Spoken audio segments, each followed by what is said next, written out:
Hello, friends, and welcome to the Friend Leigh Show. I am your host and friend, Leigh.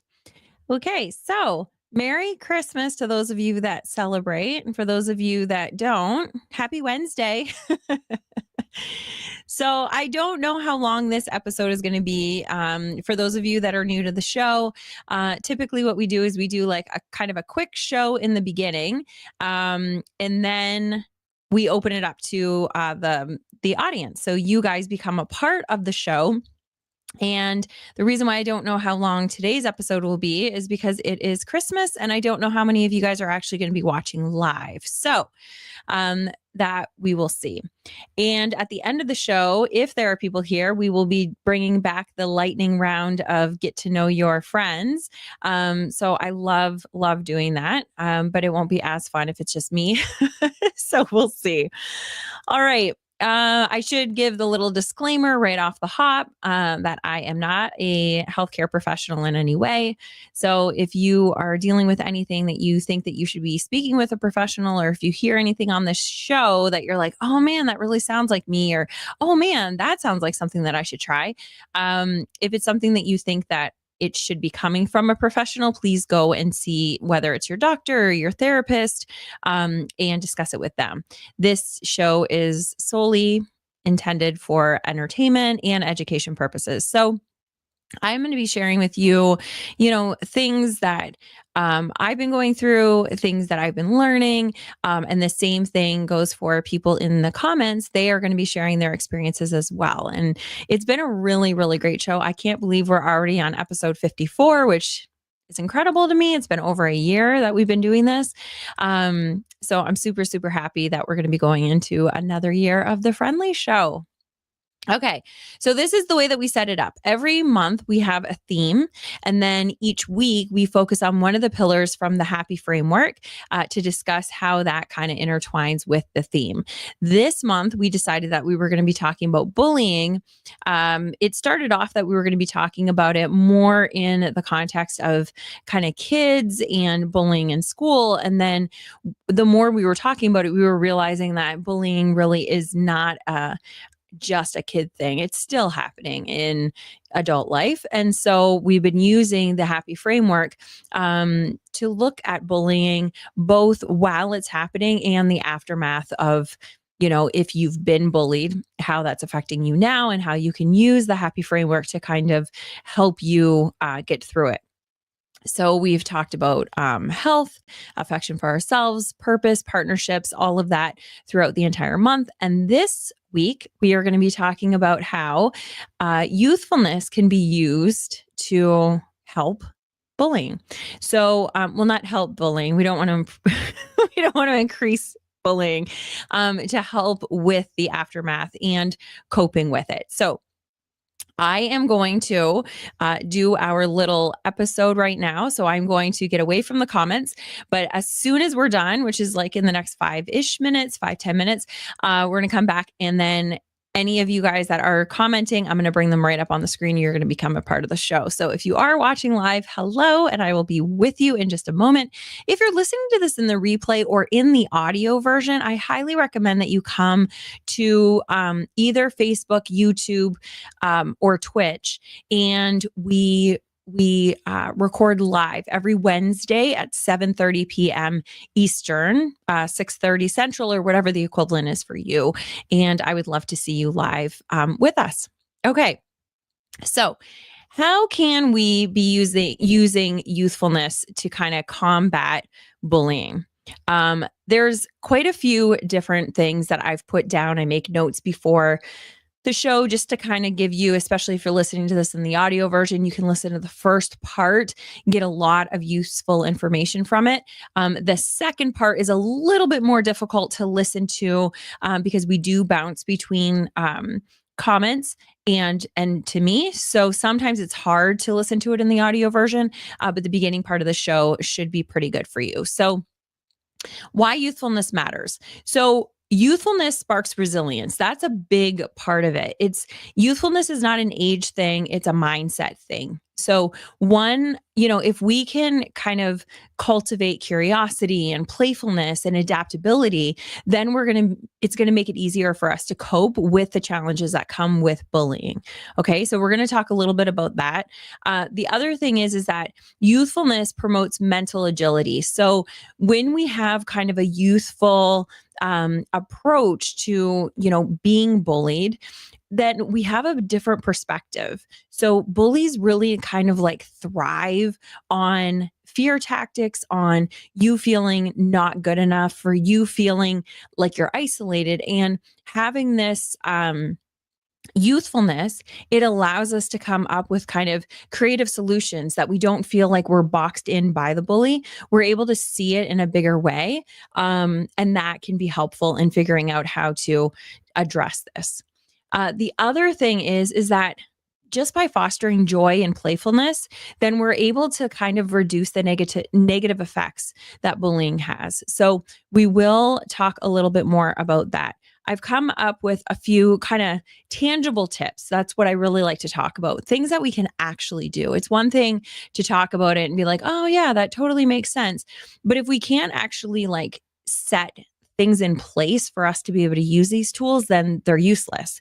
So one of them is when I was talking about embracing play in the sense of play, that can also help in stress relief. So even if you have been bullied and you come home either from work or from school and you're just like, oh my God, like it happened again. I just feel like so shitty. And you're stressed because you don't know how to handle it. Even just playing. So sometimes it's not as easy just to say, okay, I'm going to play and get my mind off of this. Sometimes we need to actually schedule playtime. We do that with kids that we're like, okay, you know what? After school, before you do your homework, you've got half an hour that you can kind of decompress from school and just play. And you set those kind of time things up. And we don't do that as adults. We kind of go from work to, home life, and it's responsibility after responsibility. And sometimes just setting that time that like, okay, when I get home, I'm just going to spend 15 or 20 minutes with my kids. I'm going to play a board game, or I'm going to like throw on the music and we're just going to dance in the kitchen, whatever it might be. That can help, because the National Institute of Play has actually said that playfulness reduces, and I did write this down. So playfulness reduces stress by 39% and improves overall emotional well-being. So play is so important, so underrated, and it does not take a long time. We don't have to have, 3 days off of work where we're just playing. Literally spending 10, 15 minutes a day in that can be enough to kind of diffuse our stress response. So the other thing that I wanted to talk about was reigniting our curiosity. So curiosity is a key part of youthfulness. You'll always see, like, we've talked about this on the show when we've talked about youthfulness before for different themes. And one of the things that sometimes annoys us with kids is that they're constantly like, why? But why? So yeah, maybe if you're, the parent and you've heard it for the 1500th time that day, it can become annoying. But that is a really vital thing in us exploring and learning about our situations. Sometimes when we're being bullied, we're not in that curious kind of sense. We think that this is the way it is and that's it. But if we can start becoming more curious, then we're going to have a different approach to how we're going to handle challenges. So it might be, instead of looking, and we've talked about this before, instead of looking at them like, why me? Why am I? What's wrong with me?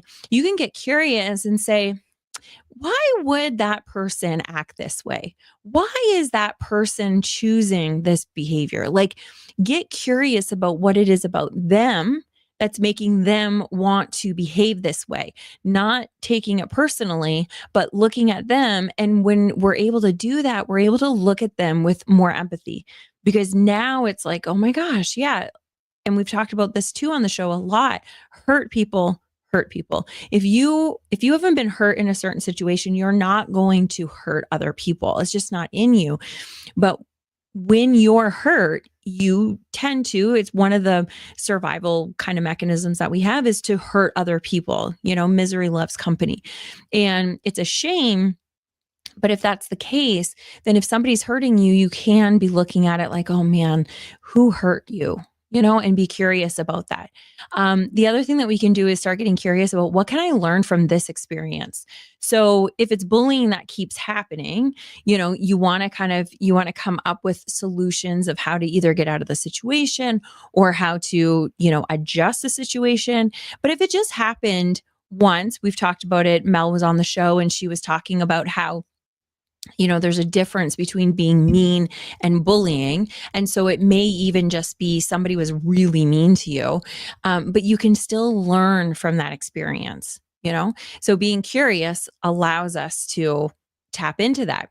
And then there was a stat. I just love stats. And I know that they're skewed, but they're still there. So people who actively practice curiosity report 20% less anxiety and depression. That's pretty big. That's pretty big. And especially since we're all dealing with anxiety at some level, just adding that kind of youthful curiosity is really helpful. And then the other thing that I wanted to talk about was cultivating joy through movement. So if you see, like, we were just, celebrating Christmas with my nephews, and they are adorable, 5 years old and 12-year-old. And our little one, the 5-year-old, just turned 5 on Christmas Eve. And we could not believe the energy this kid has. Like, he did not stop moving. He barely ate because he couldn't sit in the chair long enough. He needed to go and play with the dog and then just go play with his toys. And at one point he was playing with the dog's toys when the dog wasn't even around. Like, he just had so much fun and was pure joy. And it was through movement. So he was always doing things. And so for us, we don't give ourselves the opportunity to be able to tap into that joy through movement, because we think that, movement or exercise is another responsibility that we have to do. Like, I'm just going to drudge it out at the gym, or I'm going to just go do that workout and that's it. But we can still get the benefits of movement, exercise, by doing fun things. Today, I just took a little bit of time. I ate so much at dinner. I was at my parents', Mike and I ate so much. Like, all the food was so good. And I went downstairs and they've got like a mini trampoline. And so I just went down and just played on the trampoline for a little bit. And then Mike came on it. And it was good because it got me moving, and it got me, instead of wanting just to go take a nap and then be kind of like, not miserable, but kind of like moody because I was so full. It just got me into like a happier spirit. And then I was able to go on for the rest of the visit. It was really nice. So you can kind of, again, schedule things like that. Grab a jump rope. They have jump ropes now, you guys, that are cordless. So you don't have to have the actual rope. You could just have these handles that have like a ball on the end. You get the same benefit of jumping rope without having to like hit the ceiling, hit the floor, that kind of thing. So you can buy those. You could just go through the motions of doing that. You could do a lot. Hula hooping is a lot of fun. It brings back when you were a kid. So doing those kinds of things, even just 20 minutes of light physical activity, can reduce your symptoms of anxiety of up to 29%. Again, another study. But if you see curiosity, movement, joy, youthfulness, it helps with our anxiety and our depression so much. And like we said in the beginning, bullying, they really tap into people that feel depressed, that feel sad. They know that they can kind of get to them, And so the more that we can lessen all of those symptoms, the less of a target we'll be. Okay. And then I did make a couple more notes, but I'm like really eager to get back to you guys. So there was another thing that I saw. So there was a stat that I was reading, and it said laughter therapy, okay, has been shown to increase happiness levels by 42% and reduce the feelings of isolation. So one of the things that you can do, so the 12-year-old, Nick, he gave me an awesome gift. I don't know if you guys can see this. I hope you can. It's a gratitude journal. Like, how much does he know his auntie? So this was a really, really cool gift. I was super excited about it.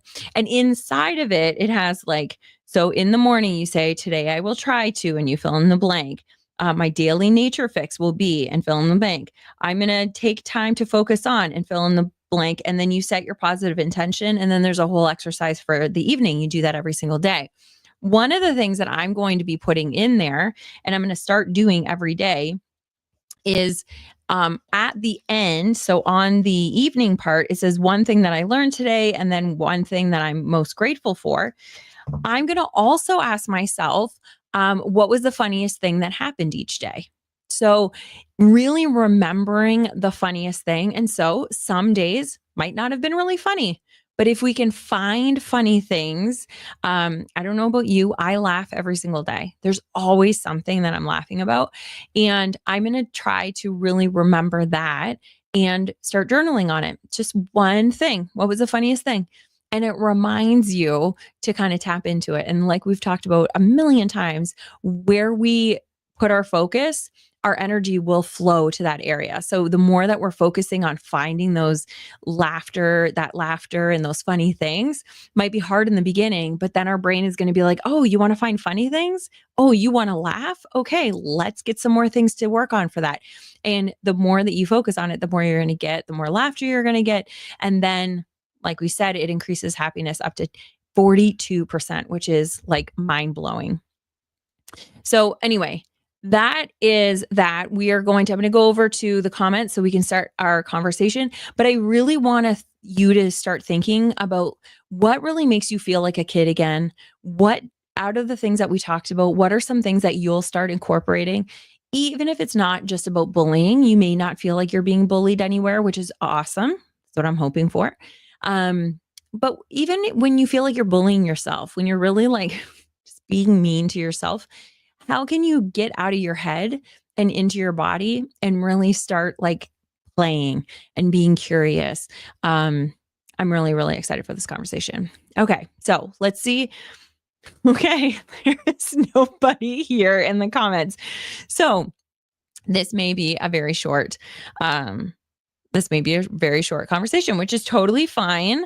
This makes me happy. This means that you guys are celebrating Christmas and you guys are enjoying your time with your family and friends. So that is really, really good. It also means that I'm going to be able to go watch Shrinking. If you guys haven't watched that, I love that show. It's one of my favorite.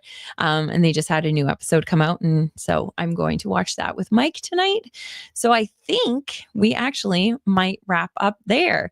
So I will see you guys next Wednesday, which is today's the last Wednesday of 2024. Oh my gosh. So I will see you guys for the very first day of the year on Wednesday at 7:30 Eastern. It may be the same thing. I don't know. It might be a short episode. We'll see. I haven't decided what the theme will be, but we will be talking about how health and affection for yourself helps whatever that theme is that we decide that we're going to talk about. And if you haven't done so yet, I highly encourage you to come on over to the Happy Circle. So you can access that for free. You can go to hellohappiness.ca and you can sign up. It's free. We'd love to see you over there. It's a little social circle. And yeah, I can't wait.